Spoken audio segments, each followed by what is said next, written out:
চিপেস্টলি combination. এইটার ইয়েটা খাড্ডি খাড্ডি, হ্যাঁ খাড্ডির সাথে আমরা লেস করে দিয়েছি আর কি। এই যে 7.5 মতো পড়বে। 7.5 ড্রেসের সাথে মিলে গেছে না, ঠান্ডা দিচ্ছে। 7.5 তো কম, খুব বেশি না তো।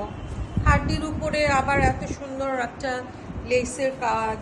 ডাবল লেস দিয়েছি। হ্যাঁ, সুন্দর ব্লাউজটা পরলে। হ্যাঁ সুন্দর ব্লাউজে যে এই সিলভার কালারের একটা ব্লাউজ পরলে এটা অনেক গর্জিয়াস।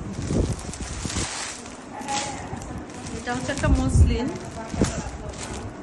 মসলিনের সাথে হচ্ছে ইয়ে লাগাইছে, কুরুশ। সামনে পড়বে হচ্ছে কুরুশটা, তাই না? হ্যাঁ, আর হ্যাঁ। কুচিতে পড়তেছে হলো মাসলিন।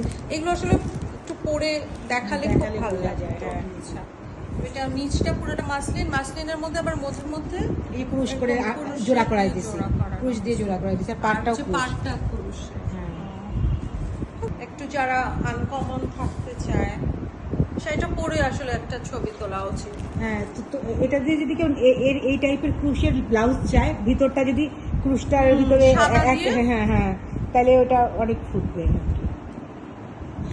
লাইলিনটা সাদা আর উপরে কুরুশ দিয়ে করলেও কিন্তু খুব ভালো লাগবে, যে এরকম করে হ্যাঁ হ্যাঁ হ্যাঁ। খুবই স্মার্ট লাগবে, ডিসেন্ট লাগবে।